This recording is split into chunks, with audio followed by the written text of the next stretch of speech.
To talk to you about a subject that's kind of been out of the news here a while now, and that's because the news media is all caught up in pursuing other matters and they push this aside. But I promise you it'll be back. It was prominent in the news a couple of years ago or so, a little more, and it'll be back. And so I want to go ahead and just go over this. This is something I had worked on some time back, and I wanted to put it out here. I don't know how long it'll be left up. Somebody complain and try to get it taken down because of subject matter. But what I want to look at is the suicide rate that we have because of demonic either oppression or possession, and there's two different things. Oppression is when these demons are giving you problems and giving you fits, so to speak. They're trying to hinder you. They're trying to influence you. Possession is when actually those demons come in and they're inside and they pretty much control you. There's good news in that a Christian cannot be possessed by Jesus Christ and demons at the same time, or Satan at the same time. It's not possible. There's one possession and only one that can be there. If Jesus Christ is in your heart, Satan's not coming in. He's not getting in. And so he wouldn't, he'd be looking, if he got in there, he'd be looking for the first door he could get out. But he's not getting in, but he will oppress a Christian if they get away from the teaching and following Christ like they should, but they're not getting inside. And so there's a difference there. I want to touch on that. But the subject matter I'm looking at, that it's been we've got this, what we call the LGBT, and you can put all the ABCs out to the end of it by now. Who knows? It's gotten, it's ridiculous to start with, and now it's completely ridiculous, beyond the absurd. If we're just, I'll call it the LGBT because that's what it was for so long. And so you can leave it at that. It's, like I say, it's ridiculous to start with. But I'll, use that terminology for lack of better. It's talking about the homosexual movement, transgender movement, however you want to call it, different things. And so what they've done here a while back and still doing, but like I say, you just don't see it in news. News have so much other things they're busy with right now that they don't have time to ponder on this and keep it out front. Believe me, they'll be back to bashing that, and they're bashing Christians now. But they'll be back to that, accusing Christians of all the, we're the ones that cause all the problems in the world anymore. Even South Africa right now, I think it was the president has said that Christianity is the problem. That's the reason they're having problems in South Africa. It's the fault of Christianity. And so they're trying to cast that off, trying to get all white people out. People condemned South Africa when it's controlled, and rightly so, when it's controlled by the whites that were there, and blacks were suppressed, but now we see it's going the other direction, that the black population there, native population, have gained control. Now they're murdering and killing a lot of the white farmers and people and taking their land. That's another matter. I don't want to get into that too much, but the point I'm making is that they're blaming all the problems on Christianity now. Either that or white people or both. And so we see that here in this country. It's gone back. That's been that way from the start. Jesus Christ himself was accused of having demons. Rome, Nero burned Rome, and people dispute that, but it's pretty much known that Nero probably set Rome on fire. He was, had problems. And then accused it on the Christians, blamed it on the Christians, because Christians had become such a strong movement in that city, and people began to see how good of people they were instead of being a problem, because it was the Christians that cared about people. Rome, when people became very ill, if they had deformities of any kind, children even, whatever, they were just, put out to make it on their own best way they could as outcasts. And it was the Christians that cared about them. It was the Christians that went in and ministered to them. Not doctors, not lawyers, and all this other stuff. Not the community, not the government, but it was the Christian community that reached out to them and cared for them. And because of that, they began to have a good reputation. And Nero had to do something about that. And it's been that way down through the centuries. Islam will always blame Christianity as being the problem, for things. Different religions, but like I don't want to get bogged down in that. But it's still going on today. And what's happening is that a lot in the LGBT community are saying that first of all, the suicide rates, I think it's since the turn of the century, they said, have doubled. And so I want to look at that a little bit. That's and show you that that's not realistic at all to blame Christians for that. It never was anyway. But first of all, I want to look at a couple of scriptures before I get into the main scripture. Matthew 12, 43, 45. Here Jesus is talking to the Pharisees, as he often did. It says, when the unclean spirit is gone out of man, he walketh through dry places, seeking rest, and findeth none. Then he saith, I will return unto my house from whence I came out. And when he is come, he findeth it empty, swept, and garnished. Then goeth he and taketh with himself 7 other spirits that were more wicked than himself, and they enter and dwell there. And the last state of that man is worse than the first. Even so shall it be also unto this wicked generation. So Jesus was talking to that generation, so to speak, but he's also talking about a man, and he's saying that, just like a man. So this is what happens. You think you're controlling you think you do what you want to do if you're without Christ. Actually, when you're doing that, you're doing Satan's bidding. Because that's exactly what he wants you to do just opposite of what God wants you to do. And that is put yourself under his control, understanding that he's the one that created you. And so if Satan can just get you to, hey, I'm going to do my own thing, I make my own decisions, I'll do as I please, you're actually doing what he wants. And so you're under his control. You can dispute that all you want to. That's the truth. Suicide and demonic influence. Well, let me follow that up and let me get back. Sorry, about to get ahead of myself. What happens in this case is that a man, for whatever reason, this unclean spirit is gone out of this man. It doesn't say why. Maybe he's looking for a better place or something and more hospitable to him. I don't know. For whatever reason, the spirit went out. He walked in dry places, seeking rest, and findeth none. Then he saith, I will return to the house from whence I came out. And so he goes back into that man that he was in, that person he was dwelling in. And when he is come, he findeth it empty, and it's swept and garnished. The man cleaned his life up. This demon left out, and he cleaned his life up, and he's doing good. But the only thing is that he didn't invite or put anybody else in there. And Jesus Christ, that's what he wants of each one. He will come and live within us. And he wants to do that. He's throughout the scriptures that as is mentioned. And so he says that he will come in. Revelation 3:20 says, Behold, I stand at the door and knock. If any man hear my voice and open the door, I will come into him and will sup with him and he with me. And basically, at another place, a couple other places, Paul talked about in the New Testament, that he said that, do you not know that your body is the temple of God? That's where he dwells once you become a Christian, that he comes in, and that's where he lives. That's where he lives in each one of his people. And he wants us to know him and invites us to ask him to come in.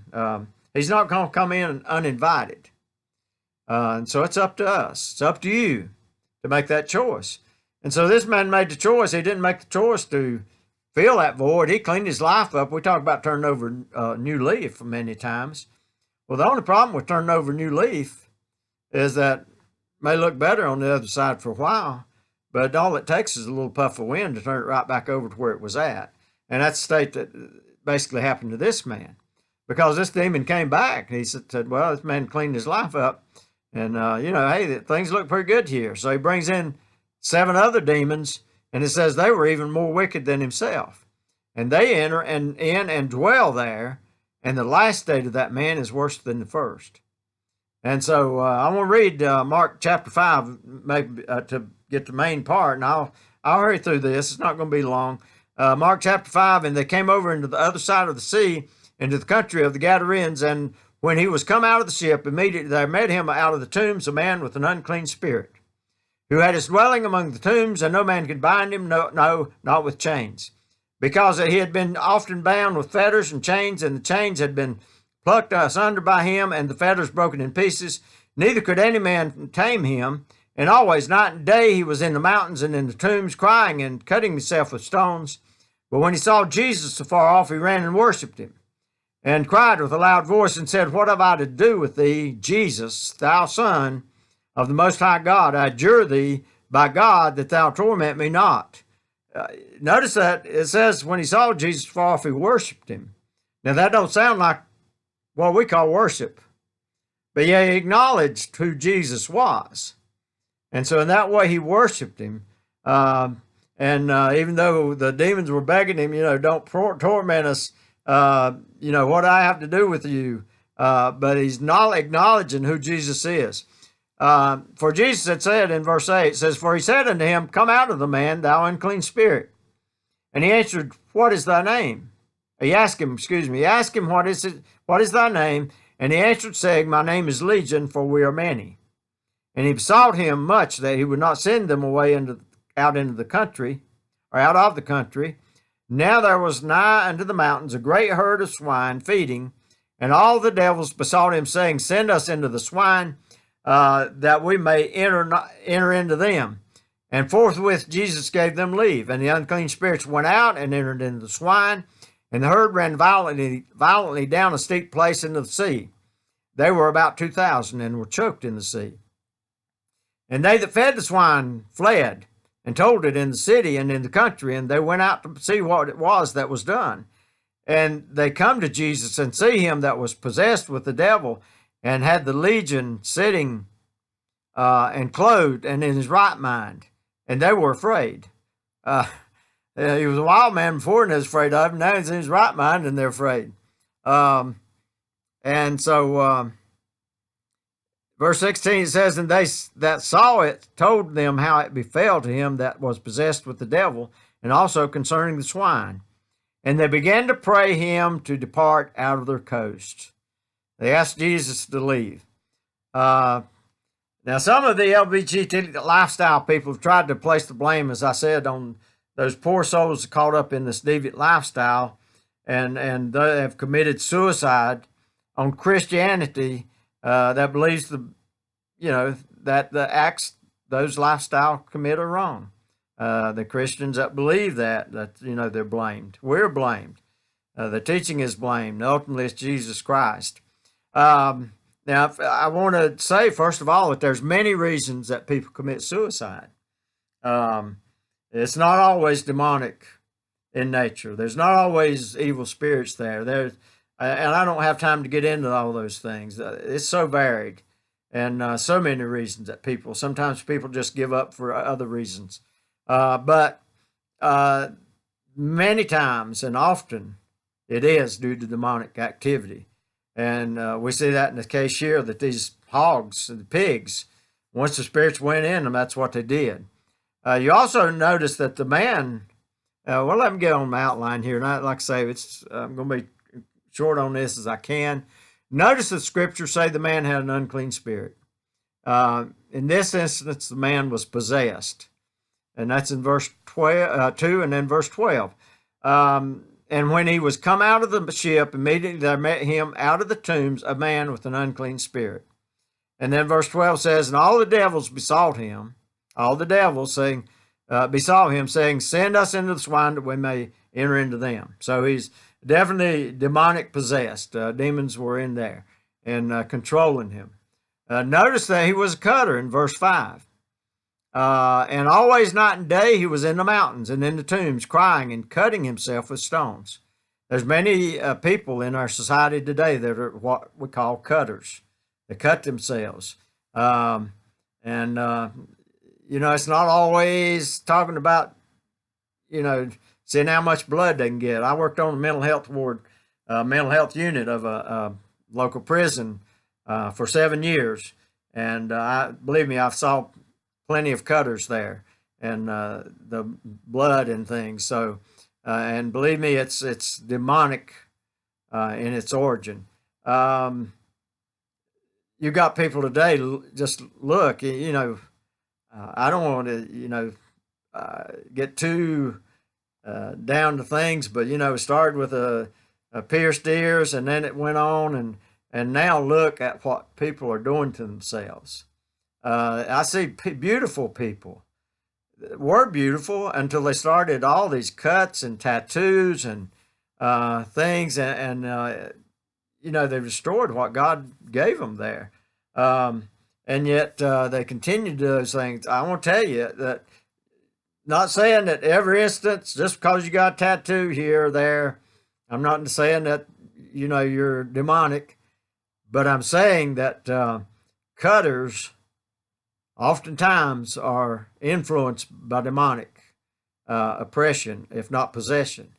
And I think most of the time it's probably, if they're real bad cutters, then it's really a possession that's got them. And so we'll see that, that's here in this case. This man's demon possessed and he was a cutter. So there's no doubt there's connections there. So he's a cutter, and then there's suicidal. Number 3, notice the suicide of the pigs when the demons entered into them. That's verse 13 I just mentioned a while ago. And forthwith Jesus gave them leave, and the unclean spirits went out, entered into the swine, and the herd ran violently down a steep place into the sea. There were about 2,000 and were choked in the sea. And so you see the suicide connection there. That's what these demons often will do to a person. And so the pigs were so oppressed with these demons, the wickedness. Sometimes people see the only escape is to commit suicide. And that's what happens in the LGBT community today. I know I'm going to get a lot of flack over this. That's all right. I've been around long enough that it don't bother me. I can take it. But I'm going to tell the truth. The LGBT community is trying to blame Christians and Christian teaching on the high suicide rate. And they're saying that it's doubled since the turn of the century. Well, let's consider this. Since the turn of the century, one church after another, one preacher after another has abandoned the biblical teachings, and preachers, as I said, have capitulated to saying that the LGBT lifestyle is okay. But while fewer pastors and fewer churches are teaching that acts committed by and promoted by the LGBT community are wrong, suicide rates among teens has doubled. All right, the natural evidence here is that if the influence of Christianity, no doubt it's been in decline, and as so many of these churches and teachers have left the biblical mandate and went out on their own and approved of all this stuff, then suicide rates should be less. But no, they're doubled since that. And yet the LGBT community wants to blame our teachings because we put a guilt trip on these people. Well, we're fewer and fewer all the time. And so as it has been the last while, like I say, men that will stand and preach the word of God as it is are getting fewer and fewer. And yet suicide rates doubled. So who's really to blame? The real problem is, if anyone is aiding and abetting Satan in this endeavor, it's clear that it's those who approve this deviant lifestyle and they persuade others into participating. It's clear to me that these poor souls are drawn into a demonic lifestyle that they seem to find no way out of. And then Satan convinces them that suicide is the only escape. Well, I want to tell you, it's not the only escape. There is a way out. And Jesus Christ is that way. Jesus Christ wants to come into your heart. And I want to tell you that, as I said earlier, Jesus Christ can't live in the same heart, and Satan's not going to be in the same heart. And Christ actually says, the Bible teaches he wants to give us a new heart that his spirit can live in. And he'll do that. It's nothing you don't have to do. All you have to do is ask him to do it. And that's what I'm asking you today. If you've caught up into that, and if this has spoken to you, if you feel trapped, then there is a way out. I'm going to ask you to pray this prayer after me. There is no magic in just the prayer itself. There's no magic in the words, but God's looking for a real sincerity that you really want him, and you want him to take care of this matter and help you in it. He'll come in, and you won't have to worry about those demonic. They will try to oppress you. They will still try to afflict you, but they're not going to come in. And so they're not going to control you. Pray this prayer after me, please. Lord, I know that I am a sinner, but I believe that your Son, Jesus Christ, died for my sins. I now ask you to forgive my sins and create in me a clean heart where you can dwell and be the Lord of my life. I will now live for and follow you. Now, I thank you for saving me and giving me a brand new heart to follow you. Amen. I hope you've done that today. Like I say, my name's Dale Little, Rescue America Ministries. If you'd like more information, just leave a comment below, and I'll try to